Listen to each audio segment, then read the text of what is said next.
the word envious because I don't think that's what it is, but they were very like proud in a sense that not everybody got that kind of connection, that kind of support. And that was something that I saw, but for example, the rest of my aunts never had that. Or maybe 2 out of 5 aunts did, you know? So it's always seeing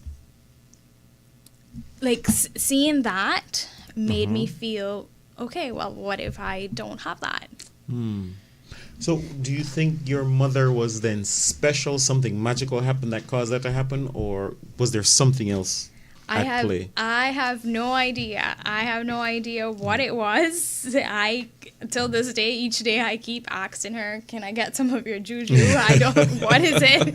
What is it that you have? Because your marriage is so beautiful. Like I honestly, I sit down and I look at it, and sometimes I just think it's what they have is so beautiful, and one day I do wish that I will get that, you know. Yes. Praise 87.9 FM. Interesting discussion. Genesis, I like your family. Thank you. I'm sure that there's some guy out there listening and said, oh, that's my kind of wife. The number to call if you want to share in the conversation is 945-9029. That's 945-9029. I don't think it's fair, Janice is hard with trying to have her own money. It's just insurance. Yeah. I think that's the word she was looking for. Yes. I completely agree with you. It's insurance. So it's 945-9029. Very interesting discussion. So come on in, share your own interpretation or connection to the idea of 50-50, and let's see if 50-50 resonates with you or you lean more traditional, and maybe why that fear, whether it's insurance or trauma, that has invited you to be a little bit more hesitant to dip your toes in. And that lends itself to the question, do you think maybe social media or something else that didn't affect your mother would have been a factor for young women now in terms of understanding that trust or being able to connect with that trust? I think my mom's, I think one of the factors that really influenced my mom and really helped her is that she leaned on God. Yeah, I remember when I always ask her this question, she always tells me, just lean on God.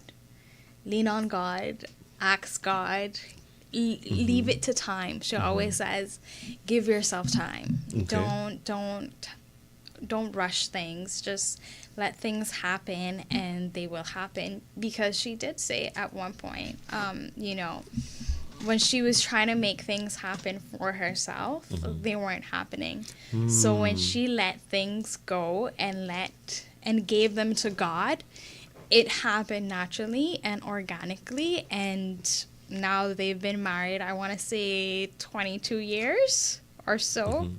24, actually, sorry. There you go.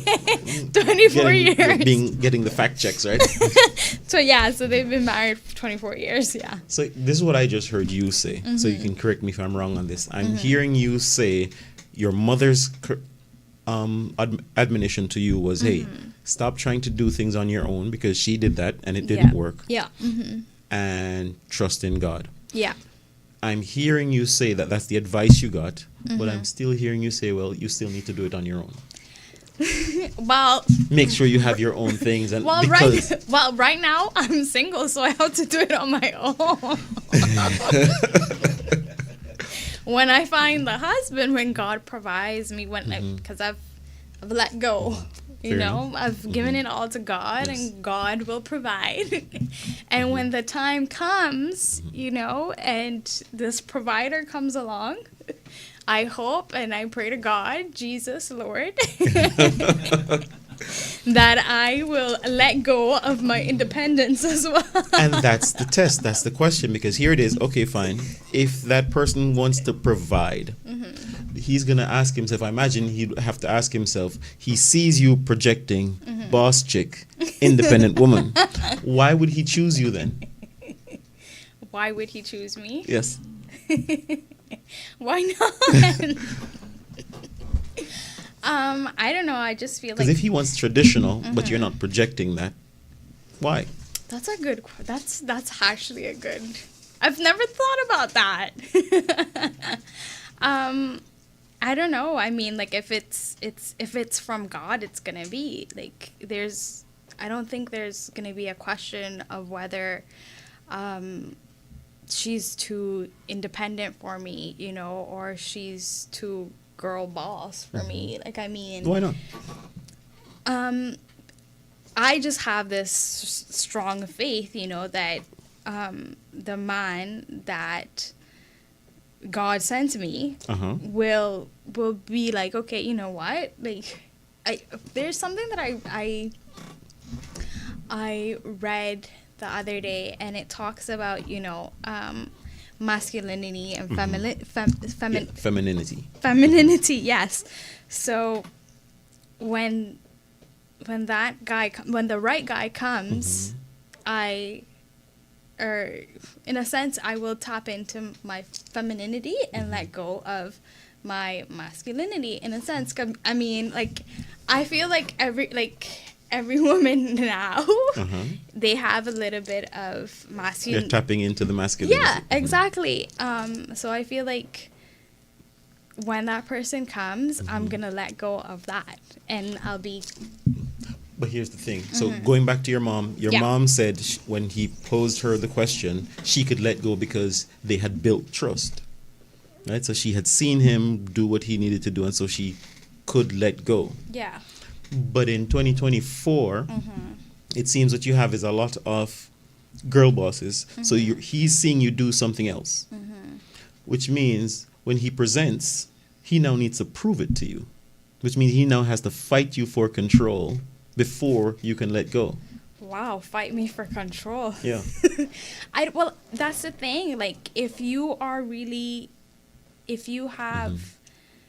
Because if you're not trusting, if you're not letting go, then it sounds like you want to hold on to control. You know, control that money. It's the insurance in your pocket.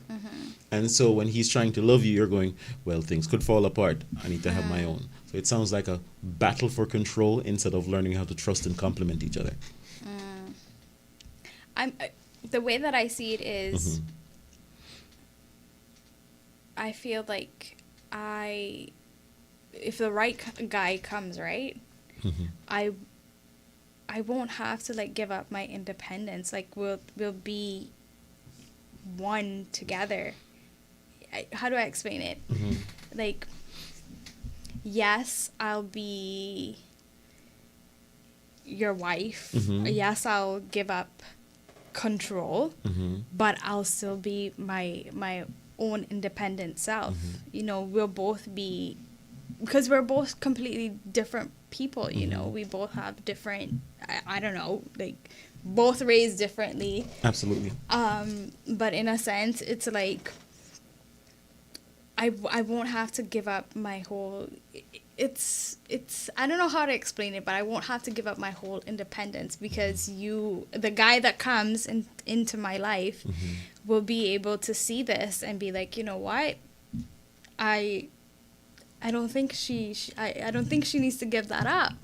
I don't know. I really don't know how to explain this. Fair Like enough. it makes sense in my head, but So let me see if I can tease it apart. And we're going to move out the idea of control here, because the control gets to be about the fight. And the idea here is going back to your mother's situation is so great. Give your mother a wonderful hug that we were able to use her story on tonight's show to kind of unpack certain things and help us to see it vividly, right? Yeah.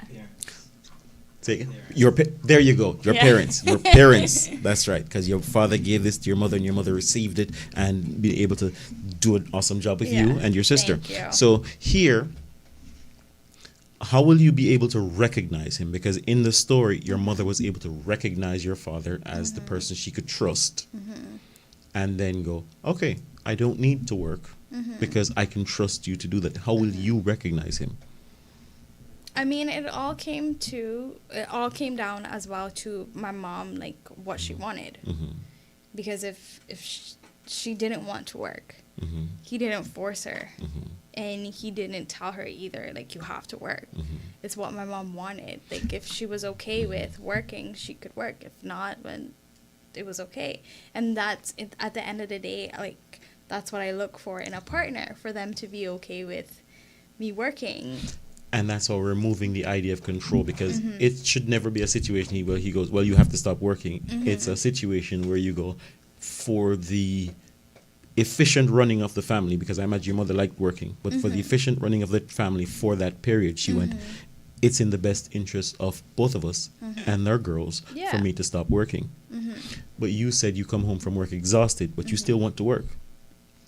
What do you mean come home from work? That's what you said, right? You're tired, so you'd want, the thought occurred to you to want to do the 50-50 because you'd be out working, and so you'd want to be able to split those things. I meant like in the sense of like if I'm home taking care of the child and I'm like extremely exhausted, changing diapers and It's not an issue dealing because you're with the exhausted. baby, Yes. you know. But if you're exhausted being at home doing that, imagine how much more exhausted you would be if you're working and then coming home to do that. That's true. But this is why, like, things like that, I really think and consider a lot, just because I know the person that I am, and I know that if I were to have children, I would need back support, like extra support. So how will you be able to recognize him now as the person who can support you through that and allow you to find the confidence to not need insurance? It's all about his actions. Okay, so tell us what that, so you have some young men who are listening, and the idea behind this show is to help men to recognize what women need, because we do recognize that we live in an era where sometimes men are not exactly clear. Before this era, men knew exactly what they needed to do. Go out, work, take care of things. Your father knew exactly that, so he could go do that. And so he did that, and your mother received it. In 2024, you're working as well. So many men may get the idea that provision is not as important to you. We don't live in as scary an environment, and so protection may not be as important to you. And as growing up, you learned that, hey, as the man, you walked on the outside, making sure the woman walked on the inside, because protection was actually a part of that. Now, that's not as important. You'd see some young people saying, I think it's important, though. I do. There you go. Many people might Some not, people but still think it's important. I do. Yes. Opening doors was important, you know. I think it's important too. Yes. So you still connect with some of the traditional aspects, right? Yes. And so, but what I'm hearing you say is that while those things are important to you, the thing that you're projecting may indicate to a man that it's not. Because if you're projecting more modern, and the modern mindset is, I've come across, you've tried to open a door for a young lady and she's like, I don't need you to open a door for me, I can open my own doors. No, I would love for them to open the door for me. I'm okay with that. No, I think what I'm trying to say is that, you know, okay, yes, we're both working. Yes, I come home, I'm exhausted. But at the end of the day, if you have the means as a husband, as the provider, to have that extra support in terms of a nanny, for example, that's for me, that's like amazing, because it's like, yes, you're exhausted, yes, I'm exhausted, you have provided the support for me. You have provided the support for me to come home and not, in a sense, like feel overwhelmed. That's what I see as modern. Fair enough. Duane, you had a question? And again, if you might toss out the phone lines, if there's someone listening and they want to jump in on the conversation, and feel free to connect with us on YouTube as well, The Wrecking Trade, right on YouTube. Drop a comment and we'll read your comment right on space. Go ahead. 945-9029. 945-9029. Genesis. Yes. Did you grow up with a nanny? I actually did. You did? I believe it was for the first 5 years of our childhood. My mom and my dad, they both worked? They both worked, Okay. and they paid for a nanny for us. Okay. Yeah. Did you ever find out from your mom why she reverted to staying home? Why? I think it was because I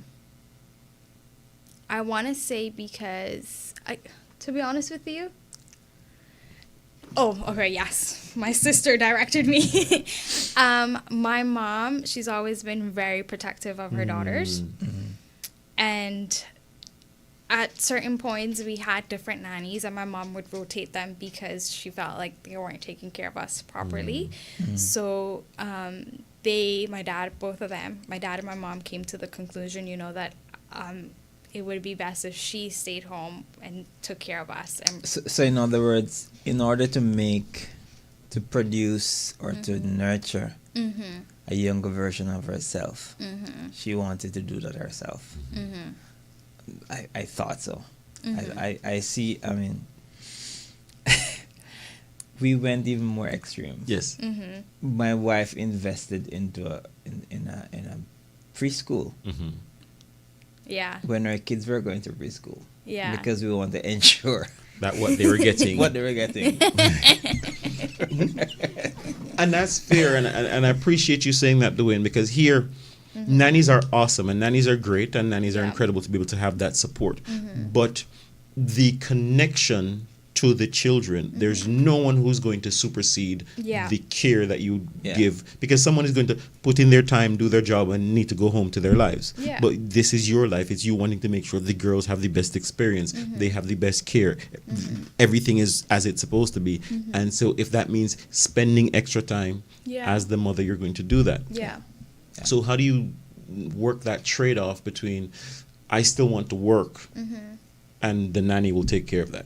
I think it's possible. I think in this day and age, I mean, I'm an organizational freak. With a proper schedule, I think I could achieve that. As if the nanny can follow the schedule. Exactly. You Well- can't just use yourself. Because my wife too is Very organized. very organized, and even I don't follow. but I think Genesis, whatever heard you said earlier on, and Yes. and what you want to say, but you don't know that you want to say it. Okay. is, is I would like to have the faith in God that my mother had, Yeah. and that will put everything in perspective. Yeah. Yeah. For sure. Yeah.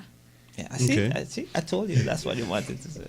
So, and that's fair. And one of the things I want to come back to the idea of faith, because I see that as a strong indicator. You mentioned that at the top of the show. You mentioned that as a strong thing for your mother, and so even in her counsel to you, in order to get to where she'd Yeah. like you to be, that was the recommendation.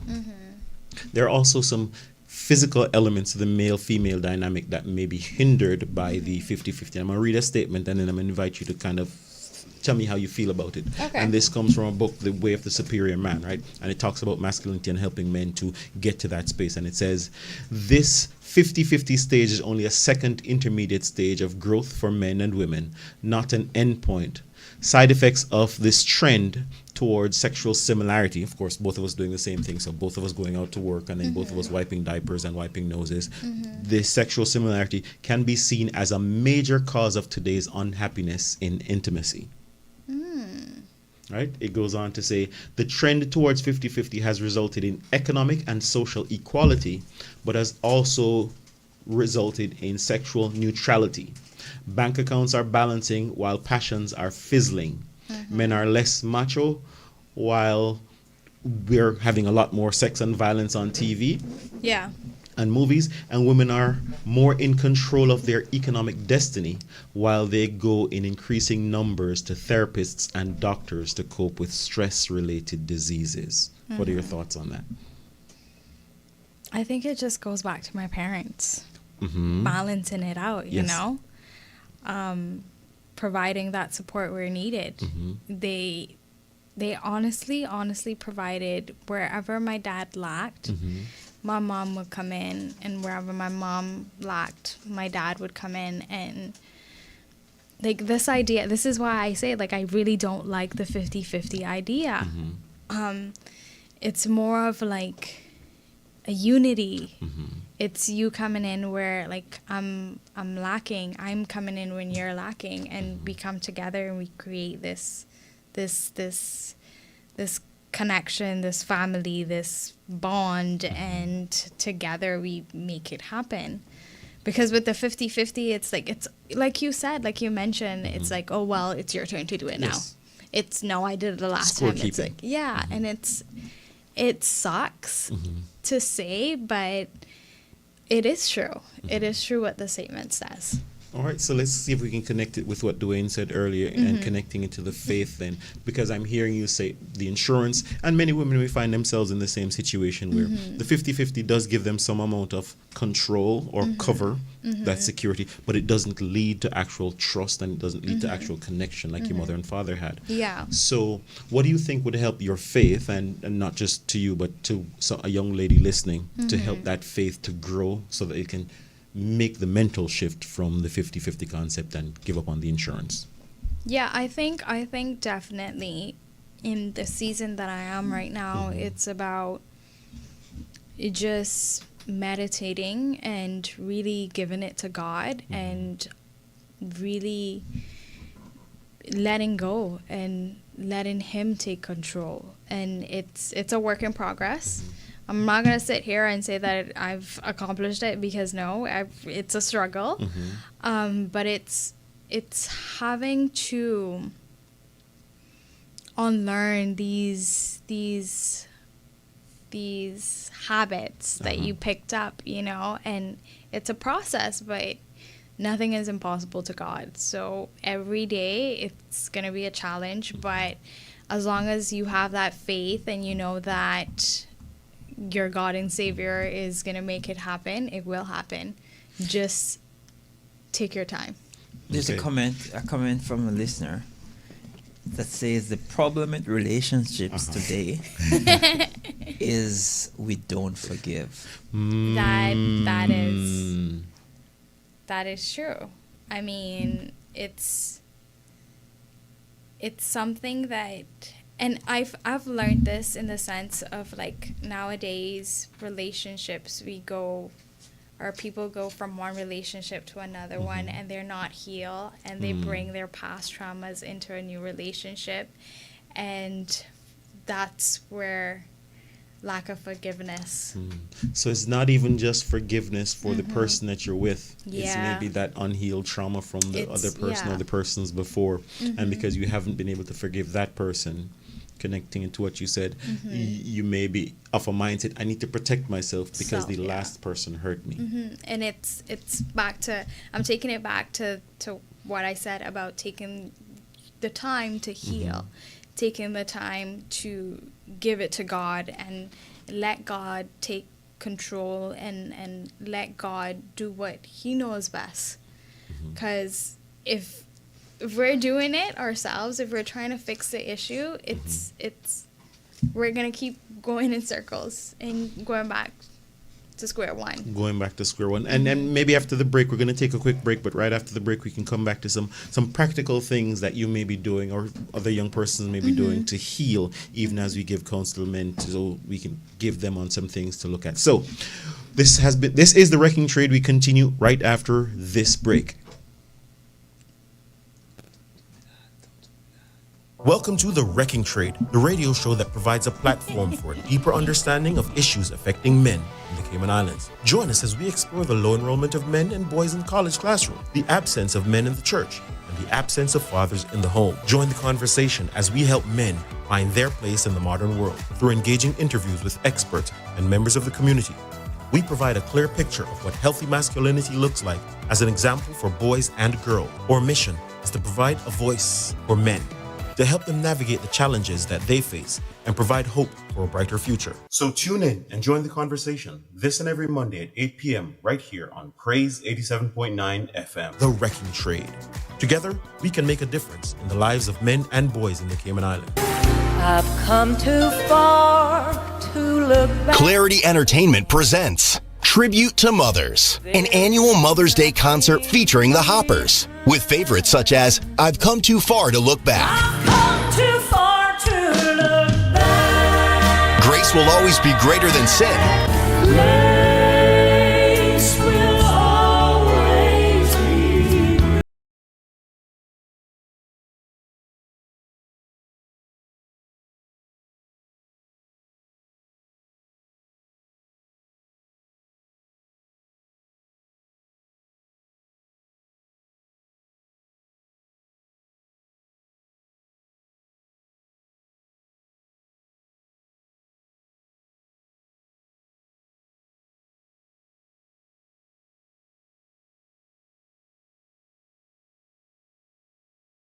The Seventh-day Adventist Church Cayman Islands Conference invites you to the Reset Evangelistic Series with Pastor Donald Francis. Beginning April 13 at the Lion Center. Come hear dynamic presentations from Sundays to Wednesdays and Fridays at 7:15 nightly. And at 9:15 a.m. on Sabbaths or Saturdays. Get guidance on conflict resolution, Keys to intimacy, family bonding strategies, and many more. That's the Reset Evangelistic Series beginning April 13 at the Lion Center.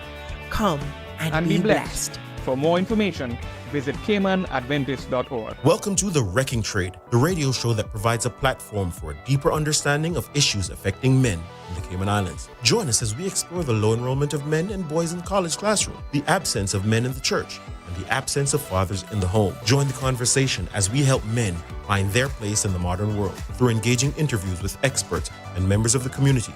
We provide a clear picture of what healthy masculinity looks like as an example for boys and girls. Our mission is to provide a voice for men, to help them navigate the challenges that they face and provide hope for a brighter future. So tune in and join the conversation this and every Monday at 8 p.m. right here on Praise 87.9 FM. The Wrecking Trade.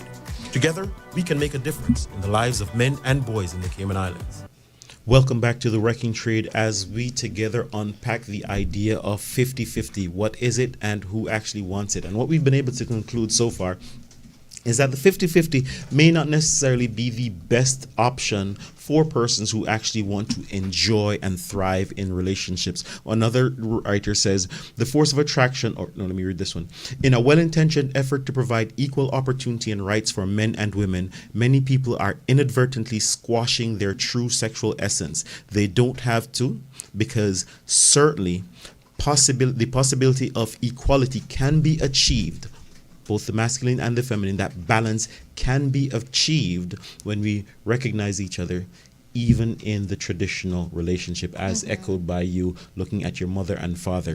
They had their gender roles, they had their roles and responsibilities, but they had that love and connection that you are in awe of even today.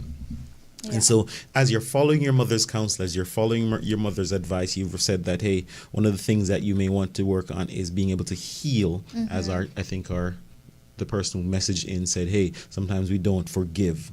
And that forgiveness is not just in the relationship, but also maybe even persons who have hurt you previously. Right? So what are some things that you're actively and practically doing that other persons can maybe do as well to actually heal from those situations? So firstly, as always, God, I put him first. A lot of what I've been doing is just like really meditating on his word and just reading the Bible and trying to, in this season of my life, I've been seeing myself reading a lot of kings. So just listening to the stories of the various kings, and that has actually helped me to know, people go through this. It's normal, and God has always, throughout each story, God was always with Israel and his people. So definitely that has helped me. And another thing as well has been just changing my eating habits. I've used to be a fast eater, a fast food eater, and I used to love to eat a lot of fast foods, but now I've completely just try to change what I eat and look at what I eat as well. And that has really helped, improved my mood and just helped me mentally. And lastly, just working out. Okay. That has helped a lot. Just taking that time to just concentrate and try to work on your physical health to make sure that it's as strong as your mental health. And even when it's the hardest thing and you feel like quitting and you feel like, oh my God, I'm in so much pain, I can't do it, I feel like my legs are burning. It's fighting through it and knowing that in the end it's worth it, and it's to improve yourself. So mentally, physically, those are the things, and emotionally, yes, those are the things that I'm doing. And I continue to do them because, you know, I feel like it brings me great joy. And in the end, I know that God, whenever the time is right, he will provide what I need. Fair enough, fair enough. And so as you think about that future season and you're in this current season and you look back at the painful season, what are some lessons that you've learned or taken away from those situations? Is there anything that you said, you know, hey, as I look at this, I realize these are some mistakes I may have made, and these are some things that I definitely want to fix going forward. Of course. I mean, I overthink a lot. I'm a really bad overthinker, and that's one of the things that like I'm working on a daily basis, and just trying to be able to be okay with, you know, not constantly not knowing what's gonna happen and just giving it to God. It's a work in progress, but I have faith that, you know, at the end I will get through it. And just finding like the little things that you feel like, you know, are in a sense, I don't want to say tedious, but in a sense tedious, but you know, like that you can improve in. That's one of them. And if you were to say or tease that out for yourself, what's one thing that, you know, one small thing, tedious thing that hey, maybe you used to bite your nails and now you're working on that, what would that thing be for you? What would it be? So, you know, hey, I'm really working on stop biting my nails. That's a good question. I mean, I feel like the organizational thing.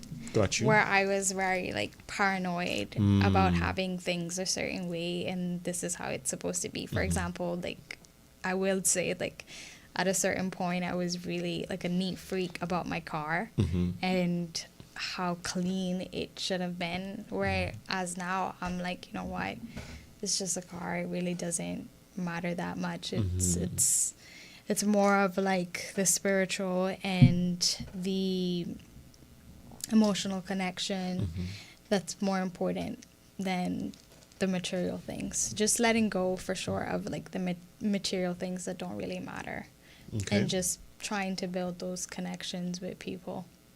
Fair enough, and I appreciate you saying that. So I imagine, you know, hey, the man is driving the car and you're like, don't eat in the car because it's gonna put crumbs on the ground, and then but then being able to like, it's okay. It's okay, yeah. And my sister can testify to that because as we were coming here, she was eating in my car and I was super fine with it.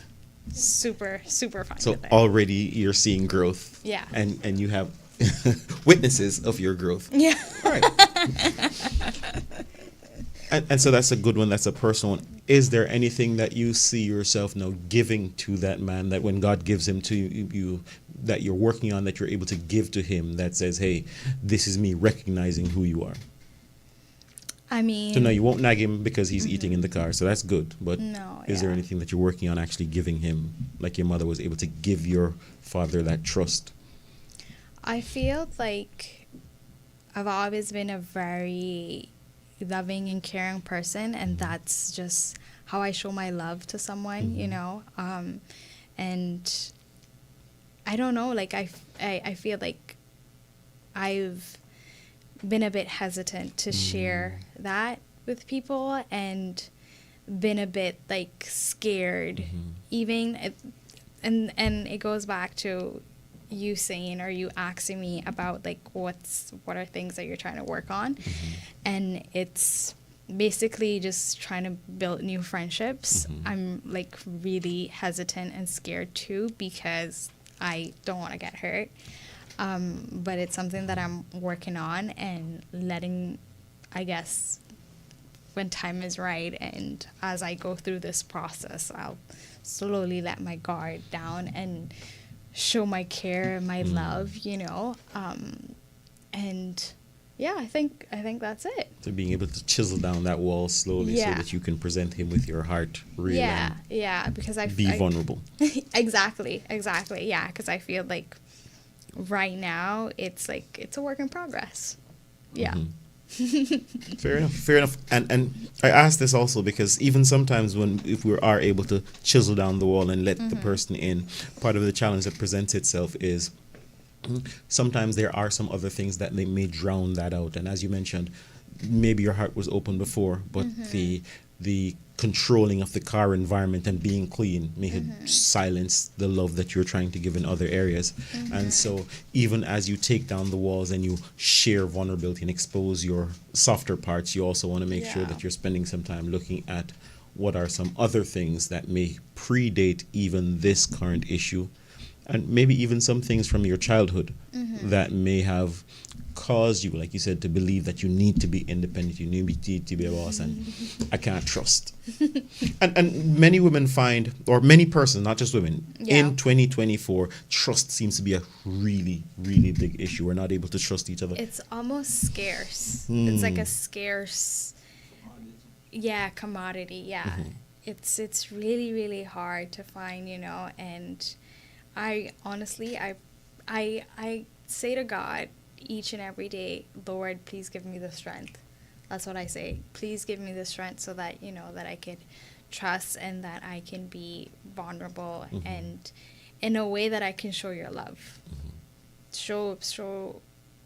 Make me show people your love, But like I said, it's a work in progress. Work in progress. And I appreciate the candor with which you have shared tonight and the openness that you've been able to share. So thank you. Are there any parting words that you're able to share with the audience, or someone who may have been in your similar situation, or a young lady thinking about 50-50 versus the traditional way of life? Is there any parting words or counsel that you might want to give? I mean, I've been really just looking at the Bible and just really meditating and just giving myself time.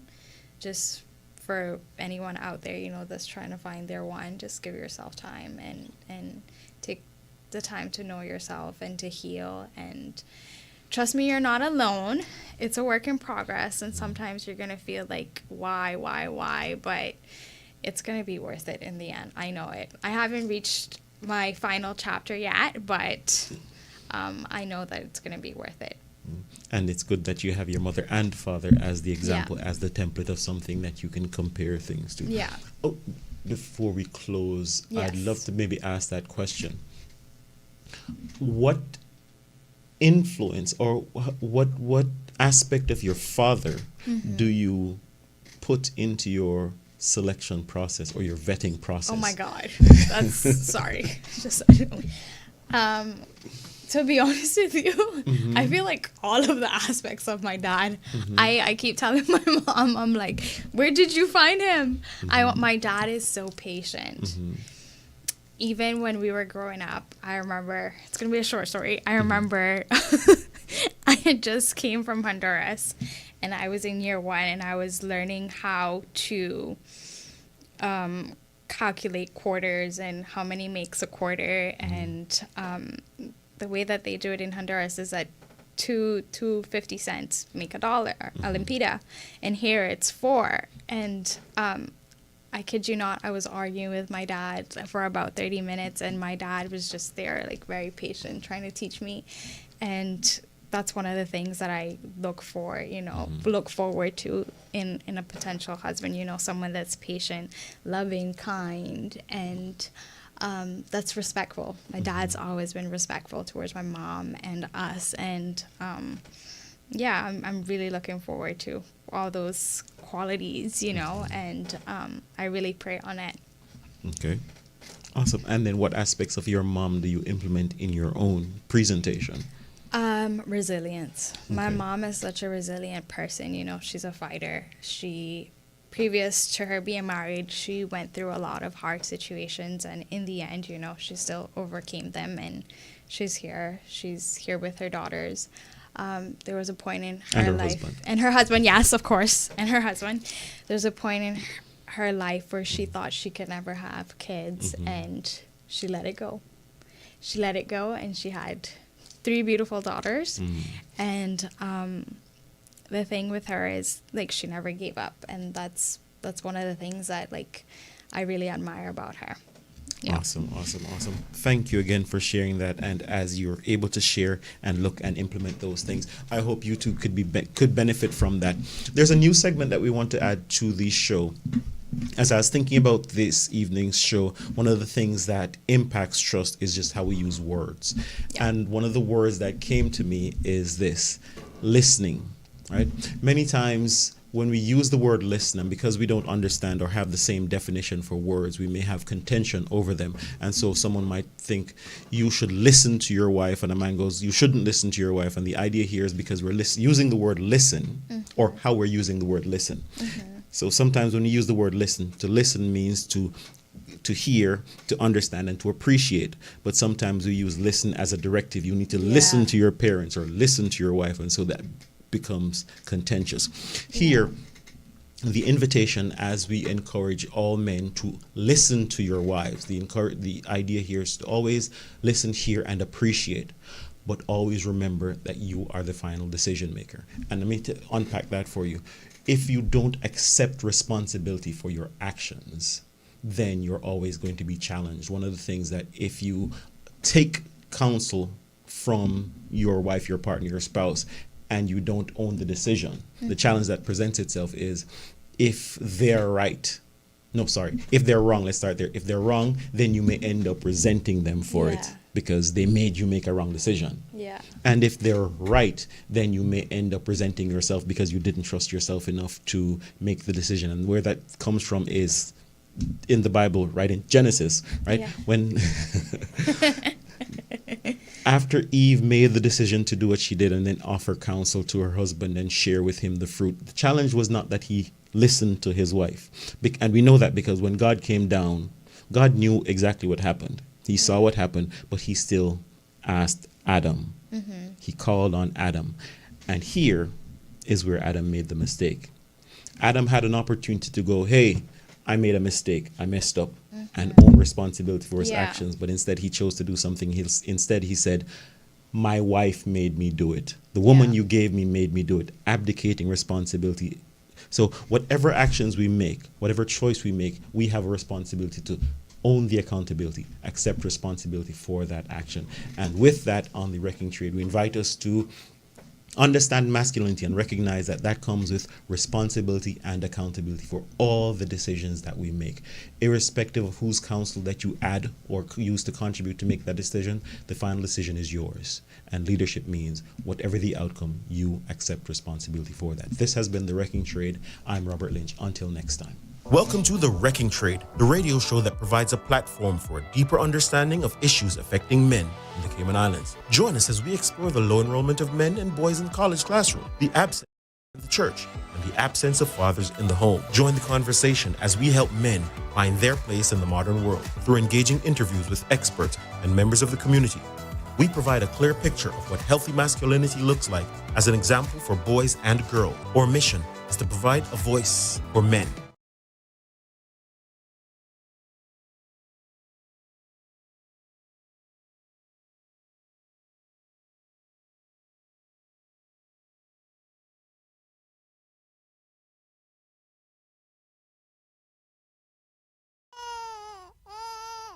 Every parent's been there, with that sound in the middle of the night. Oh, hon, it's your turn.